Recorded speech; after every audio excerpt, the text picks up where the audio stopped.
इस वीडियो में हम कवर करेंगे एरिया अंडर द कर्व का नेक्स्ट क्वेश्चन।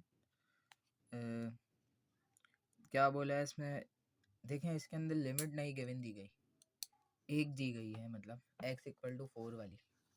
कैसे पता चलेगा, करेंगे पहले कर्व बनाते हैं, कर्व की वैल्यू पुट करते हैं। ये देख के सवाल हमने सबसे पहले जो है ये एक्सप्रेशन बनानी है क्वेश्चन सॉल्व करने के लिए। तो हमें इससे ये कैसे बनेगी ये देखते हैं थोड़ा। सबसे पहले हम जो ना कर्व ऑब्टेन करने की कोशिश करते हैं, बाकी के कर्व कैसे बनेगा। पहले हमने एक्सिस बना ली, एक्स एक्सिस वाई एक्सिस। मैंने यहाँ पॉइंट मार्क कर दिए 1 2 3 4 5 6 7 8। इस तरीके से 1 2 तक ही दे दिए, 1 2 3 4 5 6, 1 2 3 4 5 6।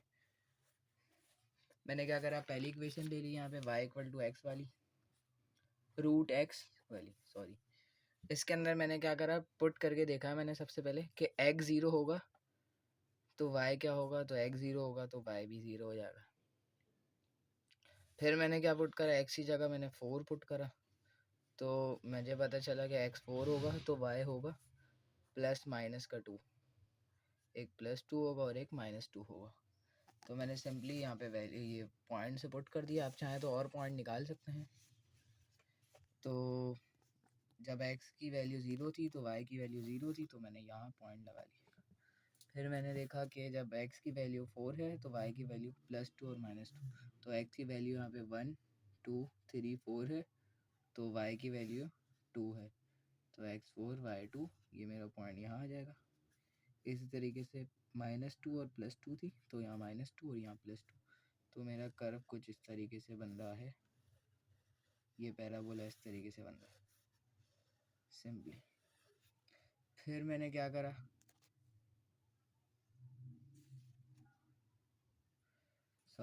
फिर मैंने क्या करा, दूसरी इक्वेशन ली मैंने, x=- ये वाली, सॉरी, x=-x/4, सॉरी y=-x/4। ये इक्वेशन है मेरे पास। मैंने इसके अंदर वैल्यूज़ पुट करनी है। सबसे पहले इसके अंदर मैंने x को 0 पुट किया, तो मेरे पास y की वैल्यू आ गई 0। फिर मैंने x की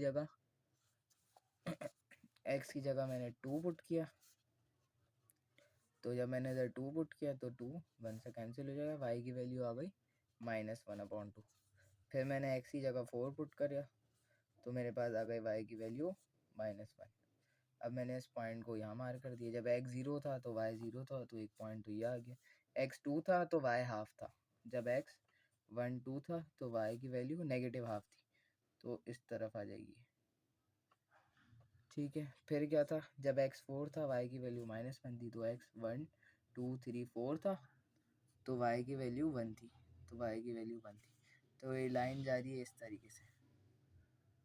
अच्छा, फिर हमें क्या अगली एक्सप्रेशन दी हुई है, x=4 वाली लाइन दी हुई है इक्वेशन की। तो x=4 मतलब x=4 मतलब यहाँ 0 1 2 3 4, तो यहाँ पे ये लाइन बनी हुई है ऐसी स्ट्रेट। तो अब मेरा एरिया जो है वो ये मालूम करना है, जो ये बाउंड हुआ है। तो अब मैं इसके अंदर जब हॉरिजॉन्टल लाइन चलाऊंगा ऐसे करके, तो क्या होगा, पहले तो वो देखें मेरा कर्व की क्या है, एक ऐसे, मैं इसको डार्क करने की कोशिश करूँ तो ये ऐसे और एक ये ऐसे, मेरा ये कर्व है।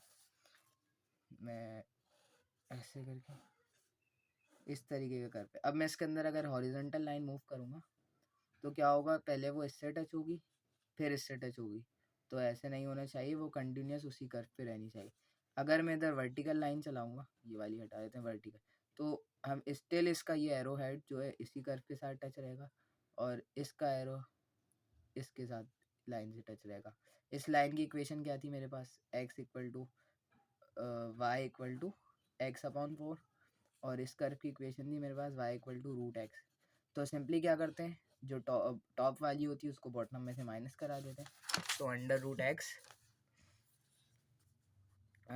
एक्स माइनस का x/4, ये बन जाएगी मेरी एरिया की इक्वेशन। स्टिल मुझे लिमिट नहीं पता, dx आ जाएगा, ये माइनस माइनस क्या हो जाएगा, प्लस हो जाएगा, तो +x/4 और dx हो जाएगा। मेरे पास अभी लिमिट्स नहीं पता। अब मुझे पता नहीं है कि ये लाइन कहाँ से कहाँ तक मूव करेगी, यहाँ से यहाँ तक मूव करेगी, और मुझे ये वाला पॉइंट तो पता है। x की टर्म्स में ले लिया, मतलब मैंने y से इक्वेट करके इस वैल्यूज़ को x में ले लिया। मतलब जो मैंने ये इक्वेशन बनाई थी एरिया की, वो मैंने क्या करा था, एक कर्व की इक्वेशन ली थी √x, फिर माइनस कर दिया था मैंने लाइन की इक्वेशन को। सही, तो यहाँ मेरे पास x वाली थी तो लिमिट में x वाली लूँगा। जैसे मैंने इसको दे दिया नाम y प्राइम x प्राइम, और इस पॉइंट को दे दिया मैंने x, y। मुझे ये पॉइंट तो पता है। कैसे पता है? ये वाली लाइन का। ये वाली लाइन क्या दी हुई थी मुझे? x=4 दी हुई थी, तो मुझे ये पॉइंट पता है कि 4 है। लेकिन मुझे ये पॉइंट नहीं पता, लेकिन ये भी पता है। क्यों? क्योंकि ये पॉइंट कौन सा? ओरिजिन का पॉइंट। यहाँ पे x की वैल्यू क्या होगी? तो 0। तो लिमिट मुझे पता चल गई कि 0 से 4 की लिमिट है। सिंपली मैं इस क्वेश्चन में पुट करूँगा 0 से 4 की लिमिट, 0 से 4 की लिमिट पुट करूँगा। मैं सिंपली इसको सॉल्व कर दूँगा। कैसे सॉल्व करूँगा मैं?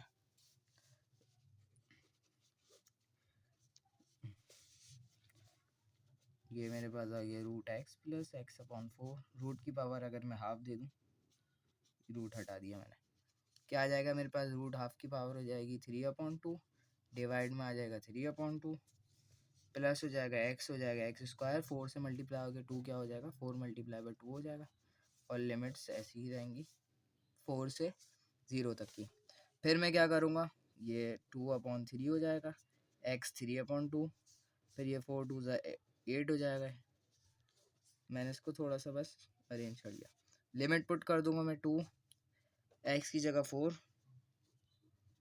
3/2 3 प्लस 4 का स्क्वायर अपॉन 8, फिर माइनस कर दूंगा मैं 2 0 3/2/3 प्लस 0/8 का स्क्वायर। सिंपली ये मेरा 0 हो जाएगा, सब ख़त्म हो जाएगा। मैं इसको कर दूंगा, क्या कर दूंगा, 2 × 4 × √4 3 प्लस 16/8 हो जाएगा ये। तो ये 4 2 8 हो जाएगा, और ये 2 16, 16 प्लस 16, ये 3/8 है। सिंपली मैं इसका एलसीएम लेने की कोशिश करूँगा। 8 16 मेरे पास क्या हो जाएगा? आप इस इतना लंबा चौड़ा कर भी नहीं सकते, करें भी ना, सिंपली कैलकुलेटर में पुट करें। 8 16 मेरे पास है 128, 16 16 32, और 16 48, और सिंपली नीचे मेरे पास आ जाएगा 8। 128 प्लस 48 मेरे पास हो जाएगा 176।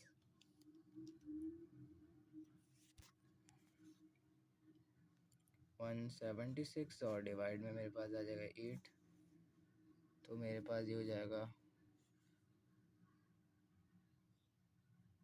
8 3 ज़ा, यहाँ मेरे पास हो जाएगा 8 3 ज़ा, ये हो जाएगा मेरे पास 8 3 ज़ा 24, यहाँ पे आ जाएगा मेरे पास 24। तो फिर मैं इसको 8 से कट कर दूंगा, 8 3 ज़ा और 8 22, तो सिंपली मेरे पास आंसर आएगा 22/3, और इसका आंसर का यूनिट क्या हो जाएगा? स्क्वायर यूनिट हो जाएगा। सिंपली ये 22/3 आ जाएगा। सिंपली आप यहाँ इसके बाद सिंपल कैलकुलेटर से भी सॉल्व कर सकते हैं, आपका आंसर यही आएगा। ये बस मैं ऐसे कर रहा था।